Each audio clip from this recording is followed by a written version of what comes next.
हम पढ़ रहे हैं class 11 subject history chapter nomadic empire और इस चैप्टर का ये हमारा लास्ट लेक्चर है। इसमें हम इस चैप्टर का कंक्लूजन जो है वो पढ़ेंगे कि मंगोल जो एम्पायर एक एस्टेब्लिश हुई थी, जिसको एस्टेब्लिश किया था चंगेज़ खान ने, जिसका रियल नेम तेमुजिन था। वो फिर एक ट्रांसकॉन्टिनेंटल एम्परर बना, जिसने बहुत सारी कंट्रीज़ को जो है एक मैनफोल्ड में जो है वो तैयार किया। तो इस चैप्टर में हम जो है इस लेक्चर में हम कंक्लूड करेंगे कि चंगेज़ खान को लोग किस तरह से देखते हैं, उसने अपने ट्राइब्स के लिए क्या क्या किया। फॉर द मंगोल अगर हम देखेंगे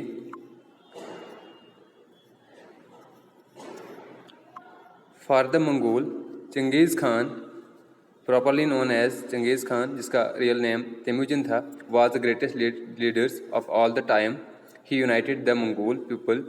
यानी कि अगर हम देखेंगे जो मंगोल का जो लीडर जो था चंगेज़ खान, अगर हम देखेंगे तो हमारे इमेजिनेशन में ये आता है कि चंगेज़ खान जो था वो एक कन्क्यूरर था, जिसने पूरी जो है बहुत सारी कंट्रीज़ को कन्क्वेस्ट किया। लेकिन चंगेज़ खान जो मंगोल के लिए कन्क्यूर या ब्रूटल लीडर नहीं था, बल्कि वो उनके लिए एक ग्रेटेस्ट लीडर था। ही यूनाइट द मंगोल पीपल। जो पहले जो मंगोल्स लोग जो थे, जो ट्राइब जो थे, वो डिफरेंट जो है लोग जो थे डिफरेंट ट्राइब्स में जो है वो डिवाइड थे। तो चंगेज़ खान ने उन ट्राइब्स को एक यूनाइट किया। He freed them from interminable tribes war and Chinese exploitation. जो वो लोग जो थे, जो ट्राइबल लोग जो थे, जिनको चंगेज़ खान ने एक जो है एक अम्पायर में एस्टेब्लिश किया, वो ट्राइब्स जो छोटी छोटी चीज़ों के ऊपर जो है वो पहले लड़ते रहते थे, लेकिन अब उनको लड़ना नहीं बल्कि आपस में लड़ना नहीं बल्कि जो है वो एनिमीज़ के साथ लड़ना सिखाया, ठीक है। और उनको फ्री किया इन जो है आपस में जो है वो अंदरूनी जो वार्स थी उनसे उनको फ्री किया। और जो चाइनीज़ एक्सप्लॉयटेशन, जो चाइना के रूलर जो थे, जो उनको एक्सप्लॉयट करते थे, वो उनको यूनाइट होने नहीं देते थे। वो ये सोचते थे अगर ये यूनाइट हो जाएंगे तो ये इनमें जो इतनी कैपेबिलिटीज़ हैं, पोटेंशियल है कि ये बहुत सारी जो है वो एरियाज़ को क्या कर सकते हैं, एक्सप्लॉयट कर सकते हैं, कन्क्यूर कर सकते हैं, ठीक है। तो चाइना वालों को ये डर था, तो इसलिए वो उनको यूनाइट होने नहीं देते थे, वो उनको आपस में जो है वो लड़वाते रहते थे। तो इस तरह से चंगेज़ खान ने जो है अपने ट्राइब्स को एक जो है यूनाइट जो है ट्राइब जो है एस्टेब्लिश किया। He bought them prosperity. जो पहले जो है खाने के लिए छोटी छोटी चीज़ों के लिए लड़ते रहते थे, लेकिन चंगेज़ खान ने अपने ट्राइब्स के लिए प्रॉस्पेरिटी जो है वो एस्टेब्लिश कर दी। यानी कि लोग जो है अब जो है वो जो है उनके लिए हर एक जो सहूलियत जो थी वो मैसर थी, वो खुशहाल ज़िंदगी गुजारने लगे। He fashion the grand transcontinental empires and restored trade routes and market that attract distant travellers and traders. अब खाली उसने जो है वो एक ट्रांसकॉन्टिनेंटल एम्पायर ही नहीं एस्टेब्लिश की, बल्कि उसने क्या किया, उसने जो ट्रेड रूट जो थे और मार्केट जो है वो एस्टेब्लिश की, ताकि वो ट्रेड कर सकें आपस में डिफरेंट कंट्रीज़ के साथ। और इसकी वजह से उनकी जो एम्पायर है या उनका जो रूल है वो एक प्रॉस्पेरस रूल बने, ठीक है। लोग जो उसके रूल में रहें या उनके जो कंट्रोल में रहें, वो एक प्रॉस्पेरस लाइफ जो है वो गुजार सकें।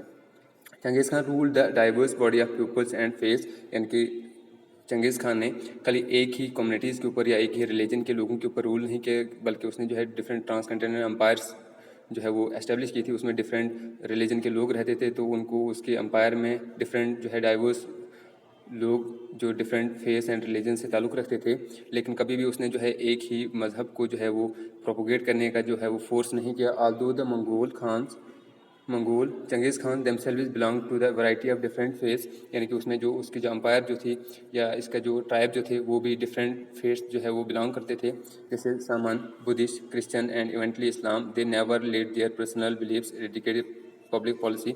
यानी कि उसके जो अम्पायर में जो लोग रहते थे वो डिफरेंट फेथ्स के लोग रहते थे, जिसमें सामान, बुद्धिस्ट, क्रिश्चियन, इवेंटली इस्लाम, ठीक है। और उसने कभी भी उनको जो है वो फोर्स नहीं किया कि वो एक ही पार्टिकुलर रिलीजन वगैरह जो है या जो है वो क्या करें, अडॉप्ट करें, ठीक है। तो उसकी जो पब्लिक पॉलिसी जो थी वो पर्सनल नहीं थी, बल्कि जो है जो भी लोग जो है उसकी अम्पायर में जो रहते थे डिफरेंट फेथ या कल्चर के या रिलीजन के, उनके साथ वो इक्वलिटी जो है वो प्रोवाइड करता था।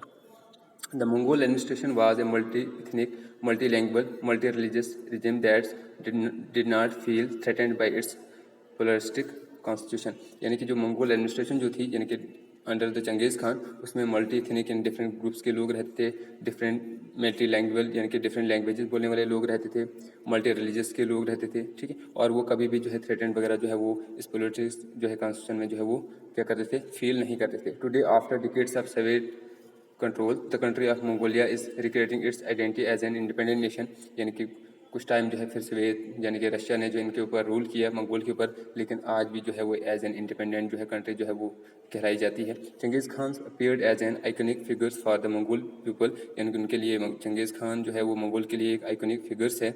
Mobilising memories of a great past in the foreign forging of national identity that can carry the nation into the future, और उसने जो है वो उनके मंगोल्स के लिए एक आइडेंटिटी क्रिएट की, ठीक है। और उनकी मेमोरी जो है आज भी जो है वो चंगेज़ खान के लिए जो है वो ज़िंदा है, क्योंकि वो एक ऐसा रूलर गुजरा है, ठीक है, जिसने जो है वो डिफरेंट कंट्रीज़ और डिफरेंट कंटिनेंट्स की कंट्रीज़ को आपस में जो है यूनाइट किया, ठीक है। पहले सबसे पहले आपने ट्राइब से शुरू किया, बाद में बहुत एक ट्रांस कॉन्टिनेंटल एम्पायर जो है वो एस्टेब्लिश कर दी। तो इस तरह से अगर हम कंपैरिजन करेंगे with the Mongol empire, Mongols provide ideological models for the Mughals of India, तो उन्होंने जो है मंगोल्स ने ही एक आइडियोलॉजिकल मॉडल जो है वो मुगल्स के लिए जो है जो इंडिया में जिन्होंने रूल किया है 1857 तक, उनके लिए जो है वो प्रिपेयर किया था। तो चंगेज़ खान जो है वो मंगोल्स के लिए जो ग्रेटेस्ट रूलर्स है फॉर ऑल द टाइम्स, ठीक है। और डिफरेंट जो है जो हिस्टोरियन या डिफरेंट जो स्कॉलर्स जो है जब चंगेज़ खान को जो है वो एज डिस्ट्रक्टिव वगैरह जो है रूलर नहीं मानते हैं, क्योंकि उसके लिए कंडीशंस क्रिएट थी। अगर कोई भी रूलर जो है उसकी जगह होता, जो उसके सामने जो कंडीशंस थी, तो वो वैसा ही जो है ट्रीट करता, ठीक है, जैसे चंगेज़ खान ने किया था, ठीक है। तो अब उसकी कहीं भी जो अथेंटिक सोर्स नहीं मिले हैं, ठीक है, कि चंगेज़ खान जो है वो जो है कब जो है उसकी डेथ हुई थी, ठीक है। उसने जो है वो अपने मरने के बाद जो है किस किस को जो है अपनी जो एम्पायर जो है वो डिवाइड करके दी थी, ठीक है। उसका जो है लास्ट जो है क्राइमिनेशन कहाँ पे हुआ था, तो वो क्योंकि वो इंटरेस्टेड नहीं था अपनी जो है ऑटोबायोग्राफी को क्रिएट करने का, ताकि लोग जो है उसके मरने के बाद जो है लोग उसकी जो है वो अचीवमेंट वगैरह को जो है वो जान सकें। तो ये आज का हमारा जो टॉपिक था, ये इस चैप्टर का एंड था, ठीक है। तो नेक्स्ट लेक्चर में हम जो है वो नेक्स्ट जो है वो लेक्चर जो है वो ये लेक्चर में हम जो है नेक्स्ट जो है वो चैप्टर जो है वो प्रिपेयर करेंगे, ठीक है। Thank you.